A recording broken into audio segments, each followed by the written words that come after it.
Se ha hablado muchísimo sobre este tema de la película de los dos hemisferios de Luca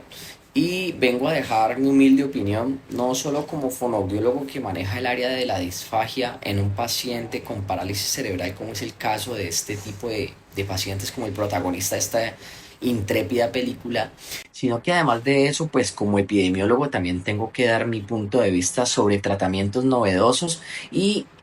la delgada línea de poder generar falsas expectativas en los pacientes. Pero no todo lo de la película es desastroso. Hay que ver la película como un todo, como de una forma global y dar una opinión mucho más centrada no en la crítica, sino en darle claridad de pronto a los familiares y padres de pacientes con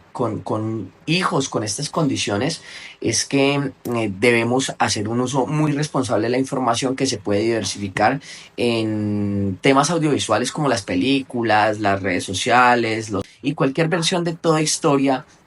que pueda generar un análisis sobre el desenlace de una enfermedad y los tratamientos innovadores. Esta película para mí tiene unos aspectos muy relevantes a tener en cuenta.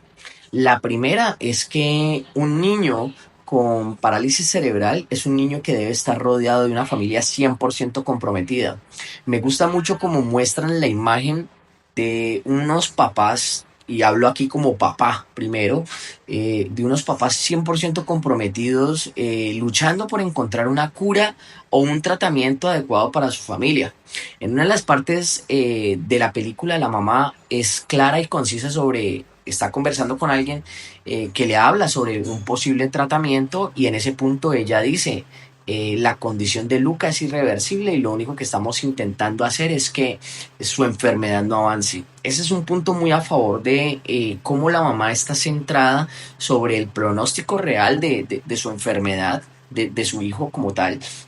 y al mismo tiempo da una respuesta que me parece muy concreta. Es una enfermedad que hasta el son de hoy, la parálisis cerebral, no ha demostrado tener una reversión pues, de la condición 100%. Sin embargo, es una enfermedad que es tratable y que lo ideal en este caso, en el caso del paciente que sufría de epilepsia, además de eso, pues era no permitir que los síntomas se continuaran agravando por todo el daño neurológico que provoca las crisis convulsivas de forma continuada. Entonces, eso es muy positivo. Lo segundo es que un niño con una buena red de apoyo, en este caso sus dos papás, pero también su hermano con quien el que habla todo el tiempo, su hermano que lo trata como un igual, que le conversa como un igual todo el tiempo, le habla, me parece que tiene una interacción social supremamente positiva. Pienso de que si en la vida real este niño tiene un hermanito con estas características, pues es la mejor bendición y el mejor tratamiento que puede haber llegado a la vida de este niño, porque nosotros como papás pues tenemos que estar involucrados en el tema de salir a trabajar para conseguir la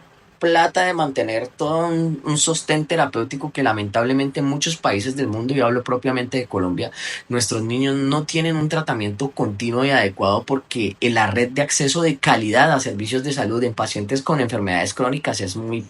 pobre. Entonces, a pesar de que nuestros niños, propiamente hablando no de México, sino de Colombia, sí tienen acceso a los servicios de salud, los servicios que reciben en casa son de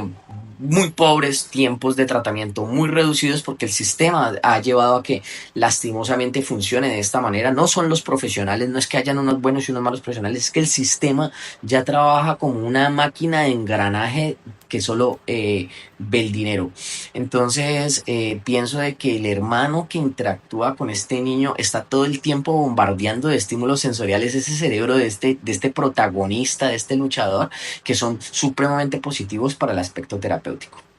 La tercera, el ámbito social. Vemos una familia que no es ni muy adinerada ni tampoco de tan escasos recursos, que empeñan literalmente su vida para poder buscar un tratamiento, una expectativa, una esperanza de tratamiento. Y ahí nos damos cuenta de un aspecto muy importante, y hablo nuevamente no solo como profesional, sino que también como padre. Cuando se nos da una mínima fe de una mejoría sobre una enfermedad de uno de nuestros familiares, principalmente de nuestros hijos, somos capaces de empeñarle el alma a quien sea. Entonces, un niño, otro aspecto muy importante es que la red de apoyo, un niño de con cualquier condición, pero los niños con parálisis cerebral tienen que estar siempre, siempre, siempre abordados, o sea, acompañados de una excelente red de apoyo. Y esa red de apoyo en este caso no son solo los papás y el hermanito, sino también una cuidadora que se encarga de, en los tiempos en que papá y mamá no pueden estar, porque bueno, en este caso afortunadamente, entre comillas, el papá no está empleado, está en paro, y pues eso lo lleva a poder compartir mucho más tiempo con su hijo. Pero ¿y qué pasa si papá y mamá están trabajando? Pues ahí entra en juego el papel del cuidador. Una cosa que también me gusta mucho de esta película es que rescatan el papel del cuidador, de cómo el cuidador tiene que posicionar bien al paciente para alimentarlo, estar pendiente de los cambios de postura, del pañal, etcétera. Entonces me gusta mucho porque inclusive al viaje a la India que hacen ellos para poder implementar este tratamiento novedoso, experimental, se llevan incluso al cuidador porque ya hace parte de la piedra angular del tratamiento, y eso me gusta porque muestran el rol fundamental que tiene el cuidador en el cuidado del niño.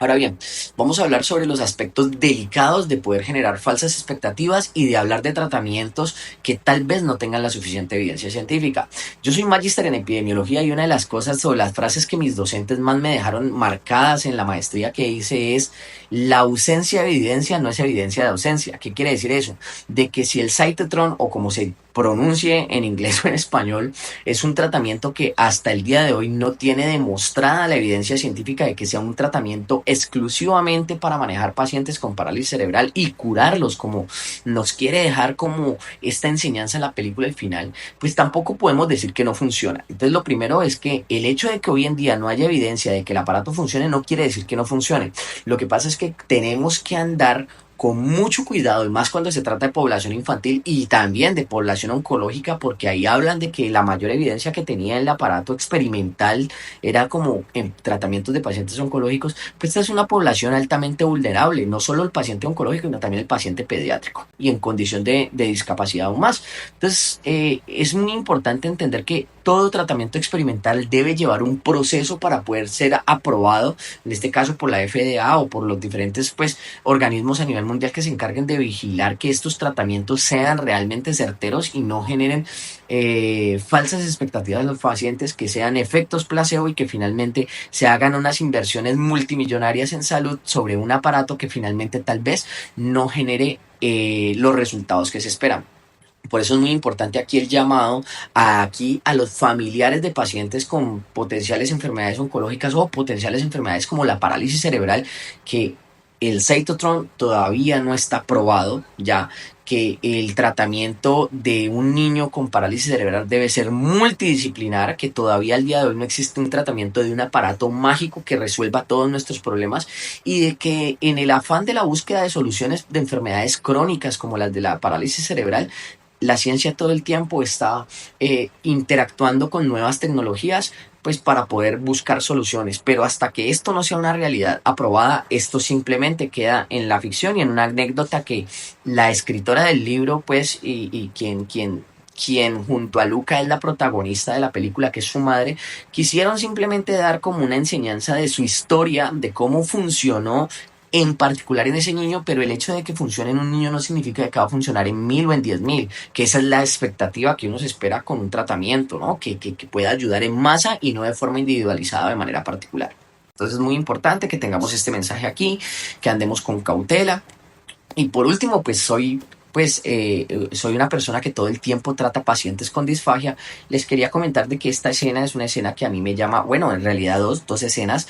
voy a partirlas en dos. Una escena donde Luquita está recibiendo su alimentación bien posicionado, con una cuchara, resaltando cómo aquí la cuidadora lo alimenta adecuadamente, teniendo en cuenta muchas pautas de alimentación segura, como el estado de conciencia, la alimentación fraccionada, verificar de que primero se come una cucharada antes de darle la siguiente, de que se la haya tragado, de que el paciente esté en una posición totalmente adecuada y con las herramientas adecuadas, las dosis adecuadas y las consistencias adecuadas para comer. Y también reconocer el fracaso de cuando este paciente no puede consumir bien sus alimentos, para pensar en las opciones de los botones gástricos para garantizar su aporte hídrico y nutricional, que este es uno de los terrores que tienen todos los familiares de pacientes con parálisis cerebral con disfagia, los papás principalmente, el terror al botón gástrico. Recordarles pues de que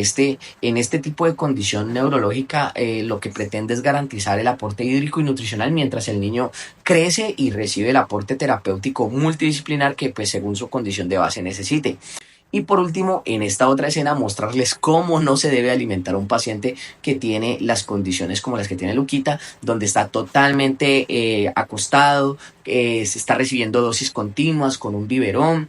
lo que nos puede llevar a que el niño no controle las cantidades de alimento adecuadas que ingresan a la boca y pues que estas condiciones pueden llevar a que el niño pueda hacer una neumonía broncoaspirativa porque gran parte del alimento se puede ir al pulmón. Entonces es como el último hallazgo y recordarles de que la rehabilitación de un paciente es 24/7, no solo cuando el terapeuta va a hacer la terapia, sino que es durante todo momento, en todo lugar.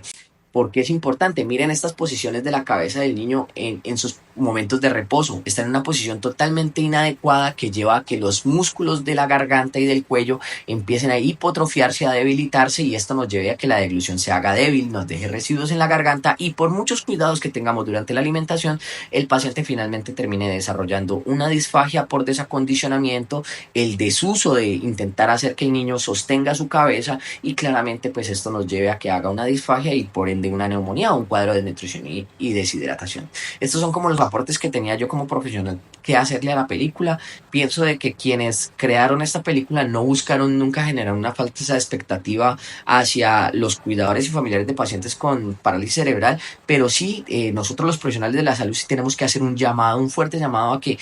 eres el familiar de un paciente con parálisis cerebral, pues no creas todo lo que se dan en las películas, que simplemente